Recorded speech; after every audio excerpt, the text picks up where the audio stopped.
Hey guys, Omni here. So yesterday I finally checked out Mortal Kombat in theaters, and I ended up having to come back and, after taking a little bit of a rest, watched it again on HBO Max because my theatrical experience with the film left me wondering if I went into it with the wrong expectations or if it was just the experience itself. Now, I did go to a nice theater, cushy seats, got the perfect seats in the house, right in the middle, right in the line. So you got the best view possible. But then again, there was like a crowd of like 15 people that were all together in one party behind me that was just providing this commentary throughout the entire movie, just making jokes, quipping about it, just making these like, it was almost like our own little like Mystery Science Theater was happening right behind me. And I couldn't always hear what they were saying, but I could always hear the mumbling. And no one ever shut them up. And I'm not that kind of guy that's just going to turn around and kind of start that conversation. But it didn't happen throughout all of the film. It just interjected every now and then. So like it just already kind of started the movie with the wrong kind of tone.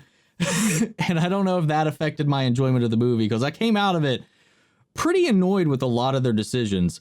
Now, I'm a huge fan of the series. I'm a huge Mortal Kombat fan. I've played all of the games. It was one of the first video games I've ever owned.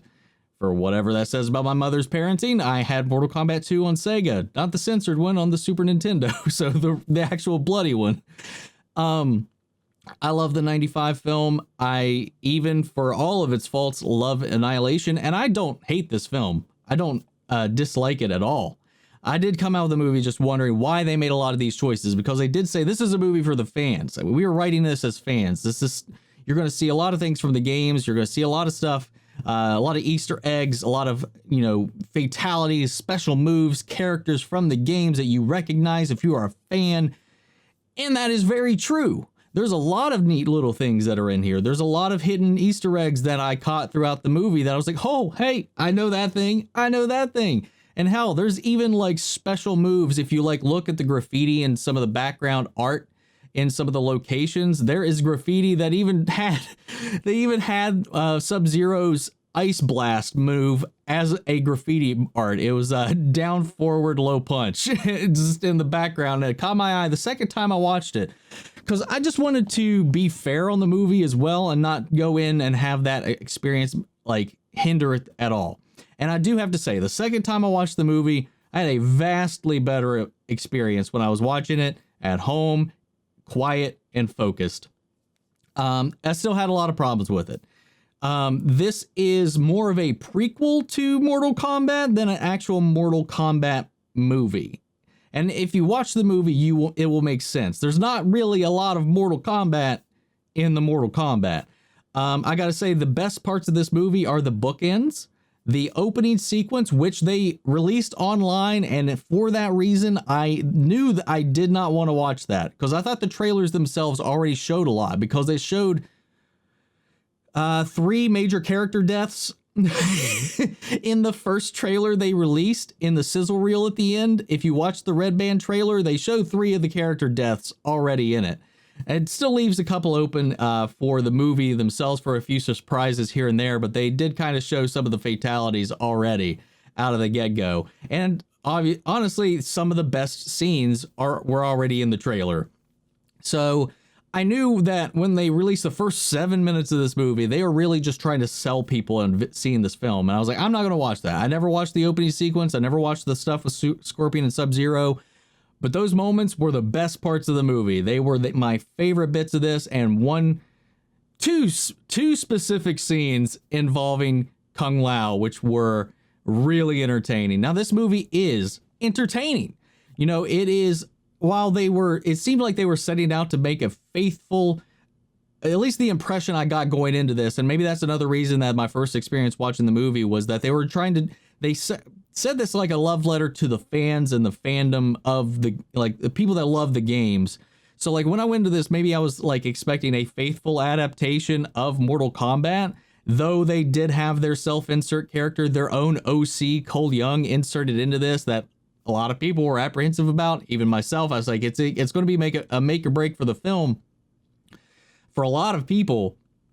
But honestly, Cole Young, while I don't understand why he's in here, you could have used a plethora of other Mortal Kombat characters to be our gateway into this world, into this lore, into this universe and how it works. even with him in here, there is still an overabundance of exposition that sometimes works, but honestly, I think actually worked better in the 90s film. I think that one actually handled explaining it a lot better than this, because they added a lot of new lore to it to make it, I guess from their point of view, make it more engaging for somebody that has no familiarity with this universe or how things work, how some people are able to shoot fireballs out of their hand. They create this new concept called Arcana, as well as a few other new things in there as far as how people are chosen, which isn't consistent in the movie as well. Some people are born with it. Some people are chosen. Some people get it by killing somebody else that has this invitation, this mark. While it's specific to some bloodlines, I don't know. There's some stuff in there that doesn't make too much sense. And I'm not going to go into a lot of spoilers or anything like that, but that's just a small little thing. We saw that in the trailer. They mentioned it in the trailer, so I figured I'd touch on it. Cole Young, I could do without. While I liked a lot of his fight scenes, he as a character was honestly the most uninteresting. The standout character in this movie was Kano. Josh Lawson as Kano stole every scene that he was in. And I could see him be a little annoying for some people, man, but I got a soft spot for Kano, and I really, really loved every freaking scene he was in. And he honestly stole a lot of the spotlight from pretty much everybody in there, except for Kung Lao. Kung Lao could kind of go toe to toe with him, which was pretty cool. Sub-Zero, awesome. Scorpion, while he's not in the movie as much as the trailers would make you think, when he's there, he is awesome. Hiroyuki Sanada is one of my favorite actors in this genre, in this world, and he did a great job with what he was in there for, man. Louis Tan, Joe Taslim, everybody in this film, the representation and the fact that they got actual martial artists was the best way to go about approaching this film. Because a lot of the fights, you could tell a lot of people, and even the people that weren't trained martial artists, gave good performances in the fights. That being said, there's also a negative that kind of comes with that. By hiring these professional martial artists in these roles, I also had this expectation of the fights, getting to see a lot of the choreography, getting to see them perform these moves that we know they're all masters of, and they still felt the need to quick cut a lot of the editing, which kind of took away and broke up a lot of the action sequences for me. When I was like, guys, I just want to just do a wide and let me see these guys fight and duke it out. Don't cut away. Don't zoom into their hands and stuff. Just let me see it. That's the beauty of that's one of the things that I like about the John Wick films, is stuff like more recent martial arts films and ones that are really more expertly handled overseas, is that there's a focus on the fluidity, the motion, the whole scene, taking it in and letting everything in the background play out, and not just cutting in because you don't quite trust the audience's eye or the performers themselves, is kind of what it comes off as. But the fights are still very, very entertaining. The fatalities, the gore, and there's a lot of fatalities and there's a lot of blood in this movie. So there's even a couple characters that are literally just in this movie to be fodder for fatalities. Let's see, the sets themselves, the production design in the movie for the budget they have was really well done. I think the settings were really well brought to life. I think all the costumings and the way they brought the existing characters into live action was really well done. Like I said, there's a lot of Easter eggs in the movie. There's a lot of great moments in the movie. But there is just a lot of really unnecessary exposition. It suffers from some weird pacing issues too. I think like the movie kind of really slows down in the second act, and it has the hard time kind of keeping you zoned in on it. Again, keeping our focus on Cole, his relationship with his family and his lineage and all this stuff, like it just didn't work. And in the end, it's still a little disappointing how it pays off. I just never got invested in his characters, and like either him, the dialogue that he had with him and his family, it just was so cheesy, and it felt like it was part of a different movie. Like they easily could have just had him be Johnny Cage, and this would have been just fine. Also felt like with the characters, a lot of the characters, there was not a lot of stakes for a lot of the blood and the fatalities that were in there. It never really felt like our heroes were ever in danger. There's a couple of moments where you're like, okay, so-and-so should be fucking dead, and they're not. Yet with another character, they would just be eviscerated. And it's just like, okay, the plot armor is strong with certain characters, but we're more than willing to just completely axe off other ones. We have some major players from the games and from the previous film that had major roles come in here and just get bitched out pretty quick. I won't say who, but it's a big one. Yeah, I don't know. It was overwhelming in a lot of ways and very underwhelming in others.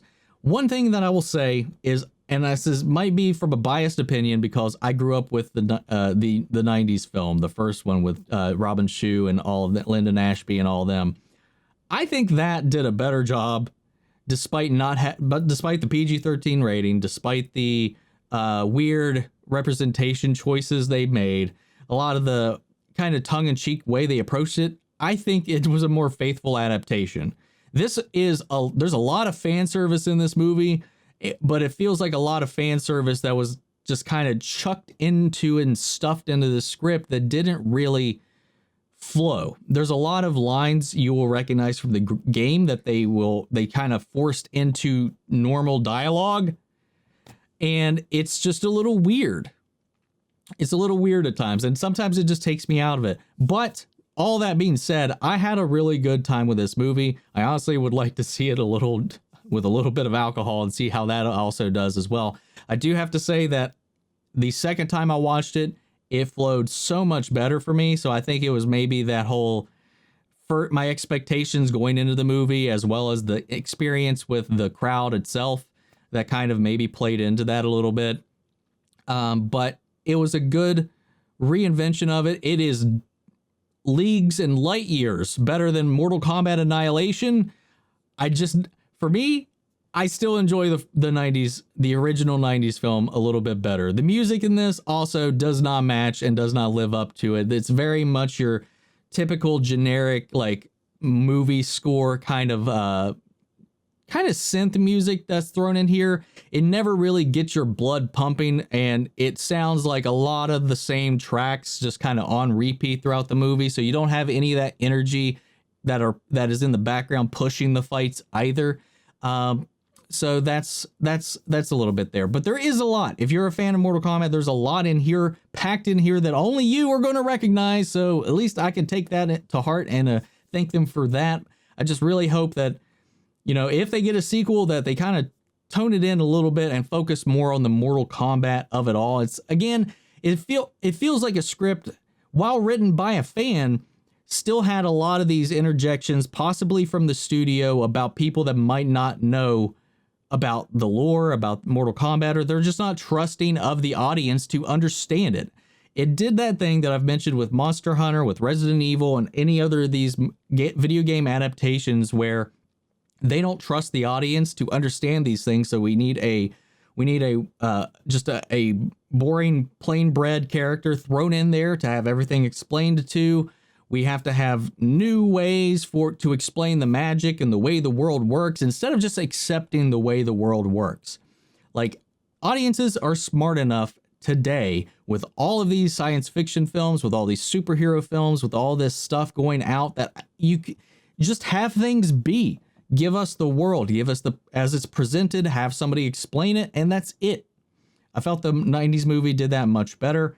I thought this one just went too hard at trying to convince people that this is how the world works in this universe. And it was just so clean cut and simply done in the 90s film. But this is still a really enjoyable take. It doesn't do a good job bringing some of these characters to life, though they do feel slightly sidelined thanks to Cole's involvement in the film. But yeah, I'm curious to see what you guys thought. Right now, this movie is getting a lot of mixed reactions from a lot of people, so I'm curious to see where everybody's sitting at. I've seen a lot of people say they love the shit out of it, and I've seen some people just kind of crap on it altogether, and a lot of people that just get a little bit of a mixed feeling. Like I said, there's a lot of things in here that I really did enjoy. There's a lot of things that kept taking me out of the film. It definitely could have been better. It definitely could have used a couple more drafts or just a completely new script. But that was my take, guys. So yeah, sound off. Let me know yours down below. We'll carry on the conversation after the video. Guys, huge shout out to our patron legends, Mandy Sherritt, Antoine Rodriguez, and Ryan Karen. Thank you guys so much for your support. I'll catch you guys in the next one. Take care, everybody.